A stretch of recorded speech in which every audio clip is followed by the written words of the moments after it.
ಹೌದು, ನೀವು ನೋಡಿದ್ದು ನಿಜ, ಕೇಳ್ತಾ ಇರೋದು ನಿಜ. ಸಿಎಂ 30 ದಿನದ ಆಡಳಿತದಲ್ಲಿ ಹಲವು ಮಹತ್ವದ ನಿರ್ಧಾರಗಳನ್ನು ತಗೊಂಡಿದ್ದಾರೆ. ನೋಡಿ, ಡಿ ಕೆ ಶಿವಕುಮಾರ್ ಅವರು ಅಧಿಕಾರವನ್ನು ವಹಿಸಿ ಇಂದು ಜುಲೈ 3ಕ್ಕೆ 1 ತಿಂಗಳಾಯ್ತು. ಈಗ ಈ ಅವಧಿಯಲ್ಲಿ ಹಲವು ಮಹತ್ವದ ನಿರ್ಧಾರಗಳನ್ನ ಕೈಗೊಂಡಿದ್ದಾರೆ. ನೀವು ನೋಡಿದ್ದು ನಿಜ, ಕೇಳ್ತಾ ಇರೋದು ನಿಜ. ಸಿಎಂ ಆಗಿ ಅಧಿಕಾರ ವಹಿಸಿಕೊಂಡ ಬಳಿಕ ನಡೆಸಿದ ಚೊಚ್ಚಲ ಸಚಿವ ಸಂಪುಟ ಸಭೆಯಲ್ಲಿ ರಾಜ್ಯದ ಎಲ್ಲಾ ವಿದ್ಯಾರ್ಥಿಗಳಿಗೆ ಉಚಿತ ಬಸ್ ಪಾಸ್ ಸೌಲಭ್ಯ ಕಲ್ಪಿಸುವ ನಿರ್ಧಾರ ಕೈಗೊಂಡ್ರು.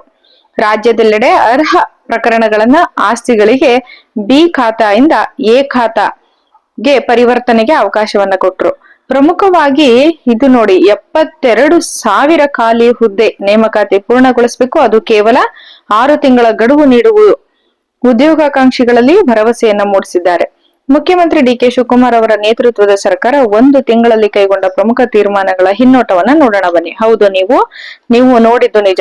ರಾಜ್ಯದ ಎಲ್ಲಾ ಗ್ರಾಮ ಪಂಚಾಯತಿ ಅಥವಾ ವಾರ್ಡ್ಗಳಲ್ಲಿ ಭಾರತ ಜೋಡೋ ಯುವಕ ಸಂಘ ಸ್ಥಾಪನೆಗೆ ಜೊತೆಗೆ ತಲಾ 10 ಲಕ್ಷ ರೂಪಾಯಿನ ಹಂಚಿಕೆಯನ್ನ ಮಾಡ್ತಾ ಇದ್ದಾರೆ.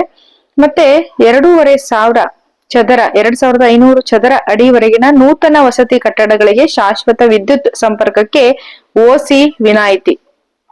ಮುಂದೆ ಬೆಂಗಳೂರಿನ ರಸ್ತೆಗಳನ್ನ ಗುಂಡಿ ಮುಕ್ತಗೊಳಿಸಲು 2,000 ಕೋಟಿ ರೂಪಾಯಿ ಮೊತ್ತದ ಯೋಜನೆ. ಸಾರ್ವಜನಿಕರ ಕುಂದುಕೊರತೆ ಆಲಿಸಲು ಪ್ರತ್ಯೇಕವಾಗಿ ಪ್ರಜಾಸೇವೆ ಸಚಿವಾಲಯ ರಚನೆ. ಭ್ರಷ್ಟಾಚಾರ ವಿರುದ್ಧ ದೂರು ಸ್ವೀಕೃತಿಗೆ ಪ್ರತ್ಯೇಕ ದೂರವಾಣಿ ಸಂಪರ್ಕ. ಮುಂದೆ ನೂತನ CSR ನೀತಿ ರೂಪಿಸಲು ಸಿದ್ಧತೆ. ಹಾಗೇನೆ ಮಾವು ಬೆಳೆಗಾರರಿಗೆ ಪ್ರೋತ್ಸಾಹಧನ ಮುಂದುವರಿಕೆ. ವಿದ್ಯಾರ್ಥಿಗಳಿಗಾಗಿ ದಿಲ್ಲಿಯಲ್ಲಿ ಕರ್ನಾಟಕ ಭವನ ನಿರ್ಮಾಣ. ಮತ್ತೆ ಪುಸ್ತಕ ಪ್ರೇಮಿ ಅಂಕೇಗೌಡರ ಪುಸ್ತಕಗಳ ಸಂರಕ್ಷಣೆಗೆ 5 ಕೋಟಿ ರೂಪಾಯಿ ಹಾಗೂ 2 ಎಕರೆ ಜಾಗ. ಮುಂದೆ ಬಡವರಿಗೆ ನಿವೇಶನ ಬದಲಿಗೆ ಮನೆ ನಿರ್ಮಿಸಿಕೊಡಲು ಸೂಚನೆ. ಕೆಂಪೇಗೌಡ ಬಡಾವಣೆಯಲ್ಲಿ 10 ಪಥಗಳ SM ಕೃಷ್ಣ ರಸ್ತೆ ಉದ್ಘಾಟನೆ. ಇಷ್ಟು ನಮ್ಮ ನೂತನ ಸಿಎಂ ಅವರು 30 ದಿನಗಳಲ್ಲಿ ಈ ನಿರ್ಧಾರಗಳನ್ನ ಕೈಗೊಂಡಿದ್ದಾರೆ.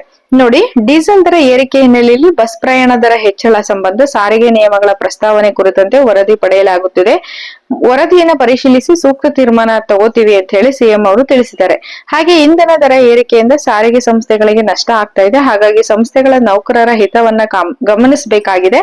ಹಾಗಾಗಿ ತಾಂತ್ರಿಕವಾಗಿ ಸಾರಿಗೆ ಸಂಸ್ಥೆಗಳಿಗೆ ಎಷ್ಟು ನಷ್ಟ ಆಗ್ತಿದೆ ಅನ್ನೋದನ್ನ ಅವಲೋಕನ ಮಾಡಿ ಬಸ್ ಪ್ರಯಾಣ ದರವನ್ನ ಏರಿಕೆ ಮಾಡ್ಬೇಕಾ ಬೇಡವಾ ಅಂತ ಹೇಳಿ ನಿರ್ಧಾರವನ್ನ ತಗೋತೀವಿ ಅಂತ ಹೇಳಿದ್ದಾರೆ.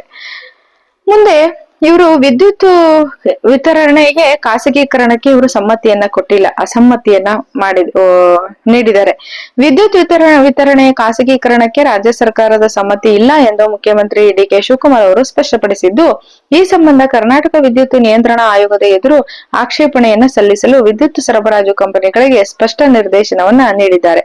ಗುರುವಾರ ಸಚಿವ ಸಂಪುಟ ಸಭೆ ಬಳಿಕ ಸುದ್ದಿಗೋಷ್ಠಿಯಲ್ಲಿ ಮಾತನಾಡಿದ ಹಿಂದಿನ ಬಿಜೆಪಿ ಸರ್ಕಾರದ ಅವಧಿಯಲ್ಲಿ ಪರ್ಯಾಯವಾಗಿ ವಿದ್ಯುತ್ ವಿತರಣೆ ಖಾಸಗಿಯವರಿಗೆ ಪರವಾನಗಿ ನೀಡಲು ತೀರ್ಮಾನಿಸಿತ್ತು.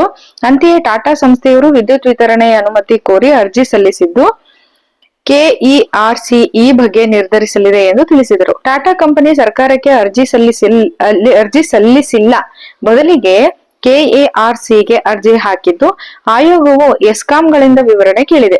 ಹಾಗಾಗಿ ಈ ಪ್ರಸ್ತಾವಕ್ಕೆ ರಾಜ್ಯ ಸರ್ಕಾರದ ಸಮ್ಮತಿ ಇಲ್ಲ ಎಂಬುದು ಸ್ಪಷ್ಟಪಡಿಸಿದೆ. ಕೆಇಆರ್ಸಿಗೆ ಅರ್ಜಿ ಹಾಕಲು ಎಸ್ಕಾಂಗಳಿಗೆ ಸೂಚಿಸಲಾಗಿದೆ. ಈ ವಿಚಾರವಾಗಿ ಕೆಇಆರ್ಸಿ ಏನು ತೀರ್ಮಾನ ಮಾಡಲಿದೆ ಎಂಬುದನ್ನು ಸರ್ಕಾರ ಕಾದು ನೋಡಲಿದೆ ಎಂದು ಹೇಳಿದ್ದಾರೆ. ನೋಡಿ, ನಮ್ಮ ನೂತನ ಸಿಎಂ ಆಗಿ ಇಷ್ಟು ಒಳ್ಳೊಳ್ಳೆ ಕಾರ್ಯಗಳನ್ನ 30 ದಿನಗಳಲ್ಲಿ ಕೈಗೊಂಡಿದ್ದಾರೆ. ಮಾಹಿತಿ ಇಷ್ಟ ಆದ್ರೆ ದಯವಿಟ್ಟು ಒಳ್ಳೆ ವಿಚಾರಗಳನ್ನ ಸ್ನೇಹಿತರ ಜೊತೆ ಹಂಚಿಕೊಳ್ಳಿ. Thank you.